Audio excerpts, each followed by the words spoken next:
Central banks around the world are building programmable money, not digital payments that we already have and how most transactions already happen, but programmable currencies on a permissioned blockchain where the issuer can control how, when, and where you spend. This isn't a theory. The Bank for International Settlements, which is like the central bank of central banks, the International Monetary Fund, or IMF, and dozens of individual central banks around the world have published white papers, launched pilots, and in some cases already rolled out CBDCs. The question isn't whether it's coming, it's whether you're going to have an alternative when it arrives. And by the end of this video, you'll have some ideas of how to do that. And while I believe there was legislation recently passed here in the States to delay the rollout of central bank digital currencies until 2030 or something like that, what happens when that legislation expires? We don't really know. So first off, what CBDCs actually are, that's central bank digital currencies, and why they're different. A CBDC is not just a digital dollar. Your bank balance is already digital. The difference is more in the architecture. A CBDC gives the central bank direct visibility and direct control over every transaction. And because it's programmable, that means any kind of condition can be attached to your money, to your bank balance. An expiration date, geographic restrictions, approved merchant categories, even caps on how much you can save. This has all been discussed in pilot programs so far. So that means your money could expire after a certain length of time. It just goes to zero. Maybe you can only spend it in certain places, only spend it on certain things, and maybe you can only save so much at any point in time. Now, compare that to cash, which is anonymous and permissionless. CBDCs are kind of like the opposite of cash and also the opposite of Bitcoin in many ways. They're the most surveilled form of money ever conceived. And it's worth noting that China's digital yuan is already live and has been used in pilot cities for years. Nigeria launched the e-naira.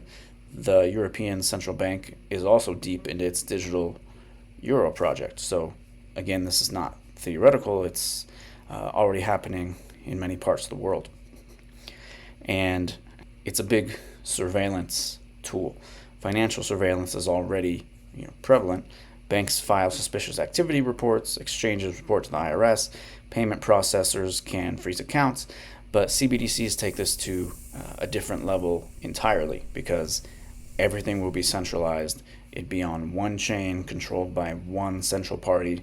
So the entire money supply and system for a nation, or potentially multiple nations at once, could all be controlled through one intermediary.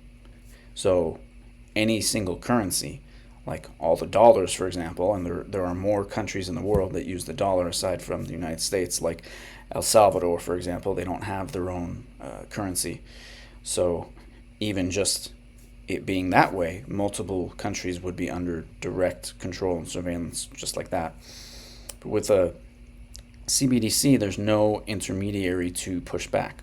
The central bank is the ledger. So the people who create the money would also be controlling all of the money in every transaction.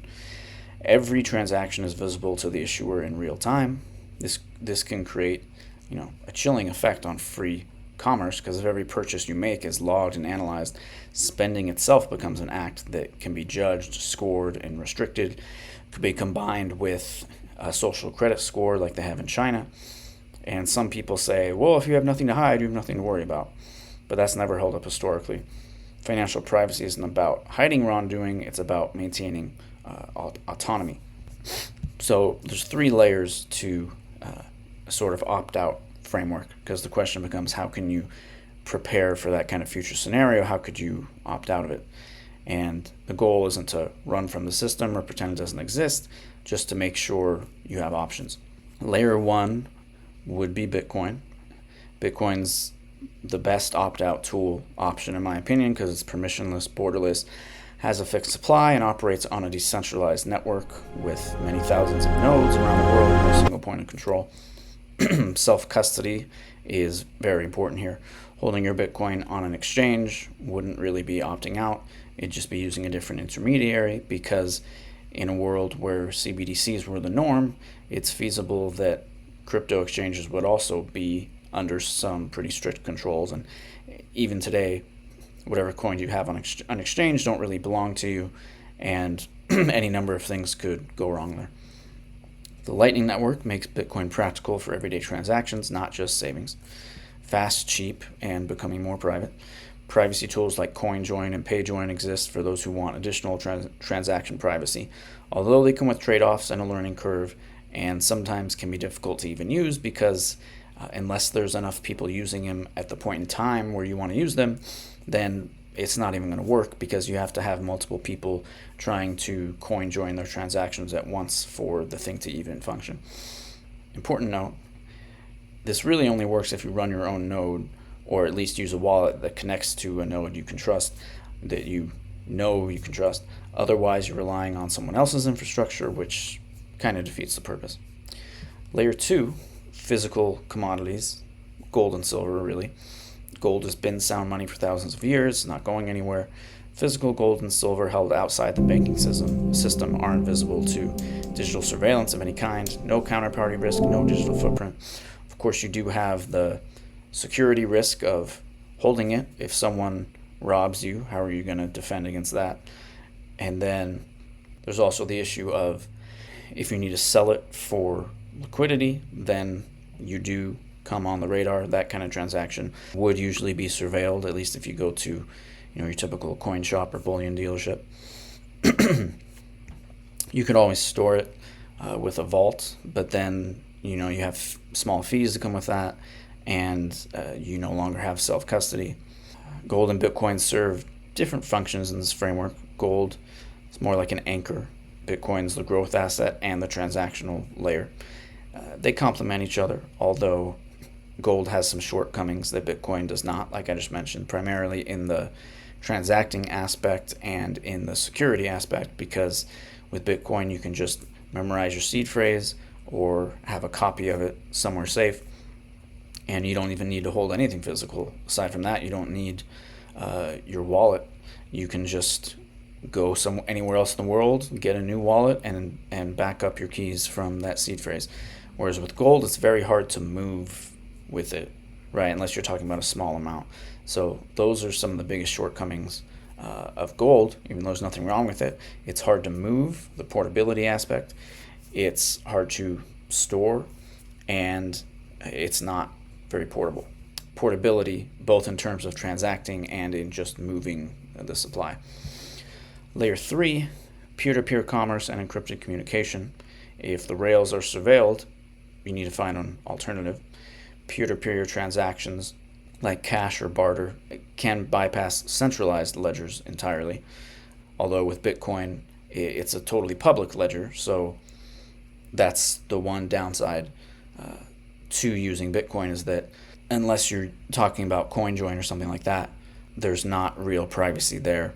Although there are ways you can make it more private if you didn't get the coins on a centralized exchange with KYC, and then you take proper cybersecurity measures to make transactions from that wallet that hasn't been tied to your ID.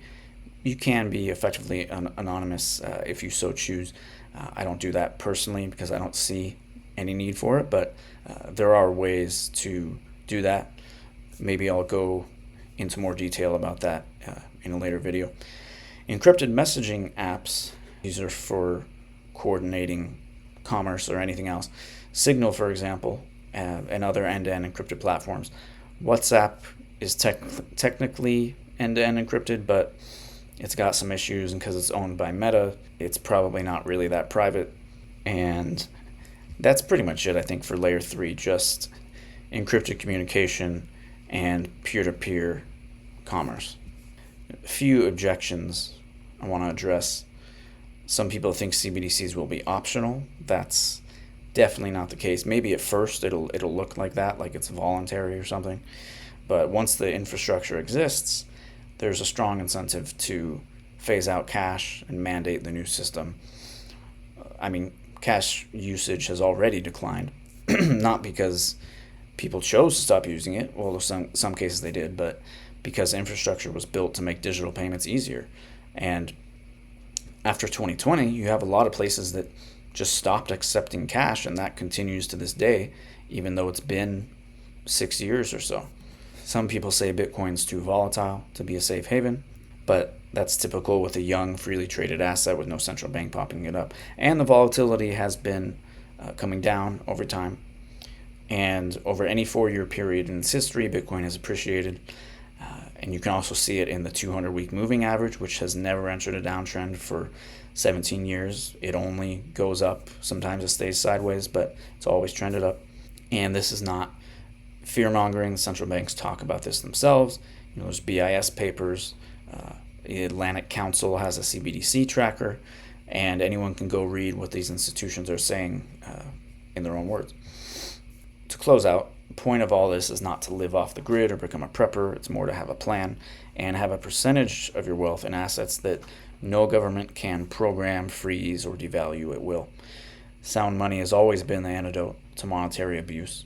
That was true when gold constrained governments, and it's true now that Bitcoin exists as an alternative in cyberspace. The window to prepare while these systems are still being built is to prepare while these systems are being built, not after they exist and are made mandatory. By the time a CBDC is the only option, your ability to opt out will be a lot harder, maybe impossible. So if you like, this is not financial advice, but you can take a step this week. Get some Bitcoin, move it to self-custody, pick up some physical silver, either order it online or go to your local coin shop. Download a private software custodial wallet or buy a hardware wallet.